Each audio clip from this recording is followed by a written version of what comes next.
तो स्वागत है आपका आपके अपने YouTube चैनल एनजे मोटिव की धमाका सीरीज जो राजस्थान अध्ययन यानी राजस्थान जीके के लिए जो राजस्थान अध्ययन की श्रृंखला लेके आती है उसके छठे वीडियो में क्लास 6 के ऊपर आधारित ये छठे अध्याय का वीडियो है राजस्थान का भौतिक स्वरूप। जो राजस्थान का भौतिक है स्वरूप उसका ये वीडियो है तो कक्षा 6 की बुक के आधार पर। तो चलिएगा दोस्तों वीडियो को करते हैं स्टार्ट। अगर अभी तक चैनल एनजे मोटिव को सब्सक्राइब नहीं किया तो सब्सक्राइब कर लीजिएगा। राजस्थान का भौतिक स्वरूप अत्यंत जटिल एवं विविधताओं से पूर्ण है।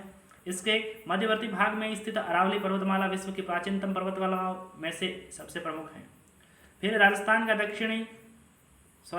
का पश्चिमी भाग मरुस्थलीय है एवं दक्षिणी पूर्वी भाग पठारी है। फिर भू संरचना के आधार पर राजस्थान को 4 प्रमुख भागों में विभाजित किया जाता है। वो 4 प्रमुख भाग कौन कौन से हैं? थार का मरुस्थल है, बीच का अरावली पर्वतीय प्रदेश है, फिर पूर्वी मैदान है, फिर दक्षिण पूर्वी पठार है। तो अब एक एक करके इन भौतिक विभागों को पढ़ते हैं। देखिएगा थार के मरुस्थल में क्या है। थार के मरुस्थल के बारे में देखा जाए तो भारत की पश्चिमी सीमा से लेकर मध्य राजस्थान में अरावली तक राजस्थान के पश्चिमी भाग में थार का मरुस्थल स्थित है। यह थार का मरुस्थल राजस्थान के 12 जिलों में लगभग राजस्थान के क्षेत्रफल के 61% भाग पर विस्तृत है। यहाँ राज्य की टोटल जनसंख्या की लगभग 40% जनसंख्या निवास करती है।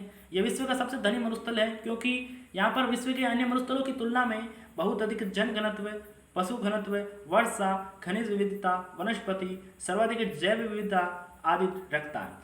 ये दोस्तों मरुस्थलों की तुलना में राजस्थान का जो थार मरुस्थल है ये जनघनत्व अधिक रखता है। राजस्थान के बाकी प्रदेशों की बजाय इसका जनघनत्व भी बहुत कम है। जैसलमेर, बाड़मेर व बीकानेर में स्थित रेतीले मरुस्थलीय भाग को भारतीय महामरुस्थल ग्रेट इंडियन डेजर्ट कहते हैं। इसके नीचे जो पंक्ति है वह है इस क्षेत्र में रेतीली मिट्टी व रेत के टीले पाए जाते हैं जो हवा के साथ अपना स्थान बदलते रहते हैं। इन्हें बालू का स्तूप एवं स्थानीय भाषा में इनको धोरे कहते हैं।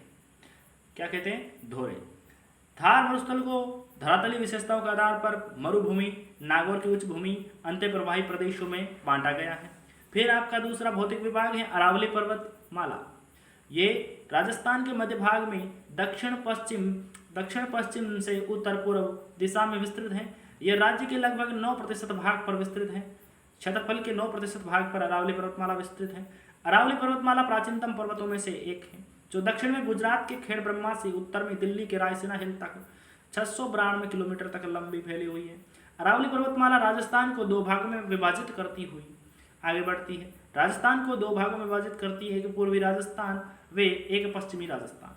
अरावली पर्वतमाला राजस्थान का उच्चतम भूभाग हाईएस्ट पॉइंट है। इसमें विभिन्न प्रकार के खनिज संसाधन एवं कई नदियों का उद्गम स्थल मौजूद है। अरावली में यह मरुस्थल के पूर्व की ओर को प्रसार को रोकती है। यहाँ विभिन्न प्रकार की वनस्पतियां, वन्यजीव एवं जड़ी बूटियां पाई जाती है। यह पर्वतमाला मानसून को रोककर पूर्वी व दक्षिणी राजस्थान में वर्षा करती है, इसलिए इसे राजस्थान की जीवन रेखा अरावली पर्वतमाला को कहा जाता है। नेक्स्ट है कि गुरु शिखर जो अरावली पर्वतमाला की सबसे ऊंची चोटी है। ये राजस्थान की सबसे ऊंची चोटी है जो 1722 मीटर ऊंची है और ये सिरोही जिले के माउंट आबू में स्थित है। तो यहाँ पर यह महत्वपूर्ण प्रश्न है, जनरली ये प्रश्न ज्यादातर एग्जाम्स में पूछा भी जाता है। पूर्वी मैदान राजस्थान का तीसरा भौतिक विभाग है। राजस्थान का पूर्वी मैदान भाग जो चंबल, बनास, बाणगंगा और उसकी सहायक नदियों द्वारा निर्मित जो विस्तृत रूप से गंगा के मैदान का ही प्रवाह है। यह राज्य के लगभग 23% भाग पर फैला हुआ है। इसमें राज्य की लगभग 40% जनसंख्या निवास करती है। यहाँ का राजस्थान के जो भी भौतिक विभाग है उनमें सर्वाधिक जनसंख्या इसी क्षेत्र में पाई जाएगी, सर्वाधिक जनघनत्व इसी क्षेत्र का होगा। चंबल नदी के आसपास कोटा से धौलपुर तक का क्षेत्र नाली अपर्दन के कारण यानी अत्यधिक उबड़ खाबड़ हो गया है, जिसे चंबल के बीहड़ या डाक या उत्खात भूमि कहते हैं। आपसे पूछा जा सकता है कौन सी नदी सर्वाधिक बीहड़ बनाती है या फिर नलिकाएं बनाती हैं, तो चंबल नदी। फिर ये राजस्थान का सर्वाधिक उपजाऊ एवं सर्वाधिक जनसंख्या वाला क्षेत्र भी है, पूर्वी मैदान। फिर राजस्थान के दक्षिण भाग में जो बांसवाड़ा है, प्रतापगढ़ जिलों में माही और सहायक नदियों द्वारा निर्मित कुछ भाग को माही का मैदान कहते हैं। यह भी पूर्वी मैदान में आता है। 56 गांवों के समूह एवं 56 नदी नालों से निर्मित होने के कारण इस माही के मैदान को 56 का मैदान भी कहा जाता है। फिर है आपका दक्षिण पूर्वी पठार राजस्थान का चौथा और अंतिम भौतिक विभाग है। इस भाग में प्राचीन काल में हाड़ावंशी शासकों के होने की वजह से इसे हाड़ौती का पठार भी कहते हैं। यह राज्य के लगभग 7% भाग पर विस्तृत है। इस क्षेत्र में अधिकांश मृदा लावा निर्मित मध्यम काली है, बहुत उपजाऊ भूमि होती है। ये काली मिट्टी बहुत उपजाऊ मानी जाती है। राजस्थान के अन्य प्रमुख पठार आए हैं यहाँ पर, तो देखिएगा उन पर एक नजर डालिए। सिरोही के अंदर आबू और उड़िया का पठार है। उड़िया का पठार राजस्थान का सबसे ऊंचा पठार है। राजसमंद और उदयपुर में आपके भोराट का पठार इन दोनों के बीच आता है। राजसमंद के कुंभलगढ़ और उदयपुर के गोगुंदा के बीच भोराट का पठार पड़ता है। फिर चित्तौड़गढ़ में पठार है मेसा का पठार और ऊपरवाल का पठार। फिर उदयपुर और प्रतापगढ़ में लसाड़िया का पठार है। फिर देखते हैं राजस्थान में जलवायु के बारे में। राजस्थान की जलवायु पर मानसून का स्पष्ट प्रभाव नजर आता है। राजस्थान की अक्षांशीय स्थिति कुछ ऐसी है। कुछ भारतीय उपमहाद्वीप में उत्तर पश्चिम स्थिति है राजस्थान की, कुछ राजस्थान की समुद्र से दूरी और कुछ हिस्से तक, कुछ भाग तक अरावली पर्वत की स्थिति और प्रदेश के विस्तृत विस्तार के कारण राजस्थान देश का एकमात्र ऐसा देश है जिसमें 5 प्रकार की जलवायु परिस्थितियां उपलब्ध होती हैं। तो ये उपरोक्त सभी कारण हैं जो राजस्थान की जलवायु को विविधता वाली बनाते हैं। राज्य के पश्चिम में लगभग 61% भाग में शुष्क एवं अर्धशुष्क मरुस्थलीय जलवायु है। वहीं देखी जाए तो अरावली के पूर्व में जयपुर एवं उत्तरी पूर्वी जिलों में उप आर्द्र जलवायु है।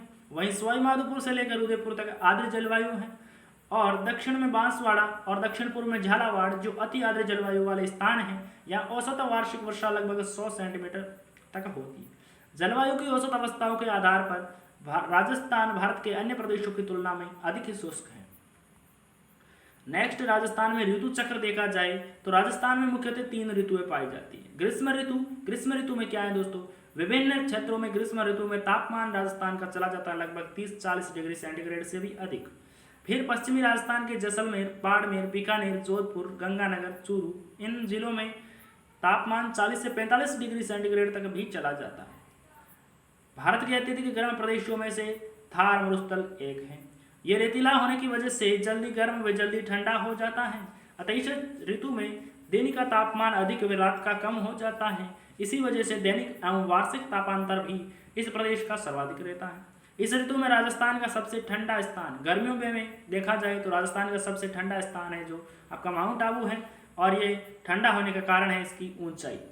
ग्रीष्म ऋतु में चलने वाली अत्यंत गर्म धूल भरी हवाओं को लू कहते हैं। इनकी गति कभी कभी 100 किलोमीटर प्रति घंटे की रफ्तार से भी अधिक हो जाती है। फिर नेक्स्ट ऋतु है दूसरी, वर्षा ऋतु। राज्य की 90 से 95% वर्षा जुलाई से सितंबर के बीच होती है, जो होती है अरब सागर और बंगाल की खाड़ी दोनों शाखाओं के मानसून से राजस्थान में वर्षा होती है बिल्कुल। लेकिन राजस्थान में अधिकांश वर्षा है वो बंगाल की खाड़ी के मानसून से होती है जो पूर्वी राजस्थान में बरसता है। अरब सागर के मानसून से अधिकांश वर्षा जो होती है वो दक्षिण राजस्थान में ही सीमित रहती है। और सर्वाधिक वर्षा वाला जिला पूछ लिया जाए तो झालावाड़ है और सबसे आर्द्र जिला पूछा जाए तो भी झालावाड़ है। सबसे कम वर्षा वाला जिला पूछा जाए तो जैसलमेर है। सबसे अधिक वर्षा करने वाला स्थान है जो माउंट आबू है। फिर राजस्थान के दक्षिण पूर्वी भाग से उत्तर पश्चिमी भाग की ओर वर्षा लगभग कम होती जाती है। अरावली के पूर्व में 50 सेंटीमीटर से अधिक वर्षा होती है औसत, और पश्चिम में देखा जाए तो 50 सेंटीमीटर से कम वर्षा होती है। फिर थर्ड ऋतु है आपकी शीत ऋतु। शीत ऋतु में क्या है, शीत ऋतु में तापमान धीरे धीरे कम होता है। पश्चिमी राजस्थान में रेत के अत्यधिक ठंडे हो जाने के कारण तापमान 0 सेंटीग्रेड से भी कम हो जाता है। माउंट आबू सर्वाधिक ऊंचाई पर होने की वजह से अत्यधिक ठंडा रहता है। शीत ऋतु में उत्तर भारत से आने वाली शीत लहरों से यहाँ पर ठंड बढ़ जाती है। इससे भी महत्वपूर्ण यह है कि शीत ऋतु में होने वाली जो वर्षा है मावट, वहाँ से प्रश्न बनते हैं। ये मावट वर्षा होने का कारण है पश्चिमी विक्षोभ, और ये पश्चिमी विक्षोभ कहाँ से उठते हैं, ये चक्रवात भूमध्य सागर से आकर राजस्थान सहित उत्तरी पश्चिमी भारत में वर्षा करते हैं। और ये जो मावट वर्षा होती है ये गेहूं की फसल को बहुत अच्छे से लाभ पहुंचाती है। फिर जलवायु के बाद राजस्थान में अकाल और मरुस्थलीकरण का राजस्थान से गहरा संबंध रहा है, गहरा नाता रहा है।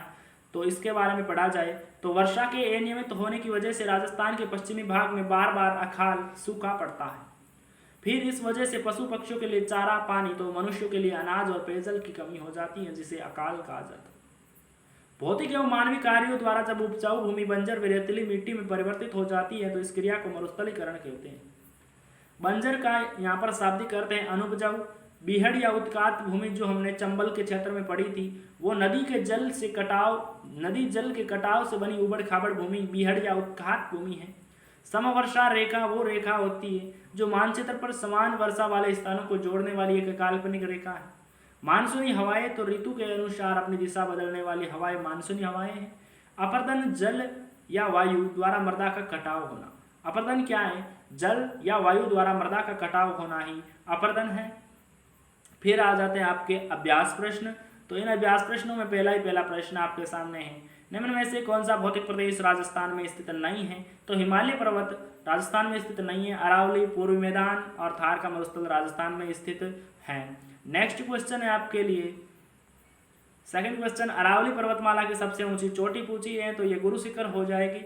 अरावली पर्वतमाला की सबसे ऊंची चोटी गुरु शिखर हो जाएगी। नेक्स्ट क्वेश्चन है, रेत के टीले जो हवा के साथ अपना स्थान बदलते हैं क्या कहलाते हैं?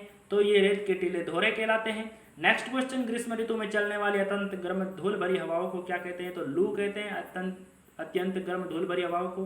गुरु शिखर की ऊंचाई कितनी है? तो ऑप्शन आपके दूसरा 1722 मीटर सही हो जाएगा गुरु शिखर की ऊंचाई। मानचित्र पर समान वर्षा वाले स्थानों को जोड़ने वाली काल्पनिक रेखा समवर्षा रेखा कहलाती है। नेक्स्ट क्वेश्चन है, सर्वाधिक वर्षा वाला जिला, तो झालावाड़ हो जाएगा इसमें। इसी के आगे ठीक इससे मिलता जुलता प्रश्न, सर्वाधिक वर्षा प्राप्त करने वाला स्थान पूछा है, जिसका आंसर माउंट आबू हो जाएगा। भले ही इसके ऑप्शन झालावाड़ है, स्थान पूछे तो माउंट आबू हो जाएगा। छप्पन का मैदान कहाँ स्थित है? तो बांसवाड़ा और प्रतापगढ़ में माही के मैदान को छप्पन का मैदान कहते हैं, छप्पन नदी और नालों के मैदान को। फिर मैसा का पठार कहाँ है? तो मैसा का पठार चित्तौड़गढ़ में है। इसी के साथ आज का आपका ये वीडियो यही होता है समाप्त। वीडियो कैसा लगा कमेंट बॉक्स में कमेंट करके जरूर बताएं और जाते जाते इस YouTube चैनल को सब्सक्राइब कर लीजिएगा और अपने दोस्तों के साथ शेयर जरूर कीजिएगा। वीडियो देखने के लिए धन्यवाद। जय हिंद, जय भारत।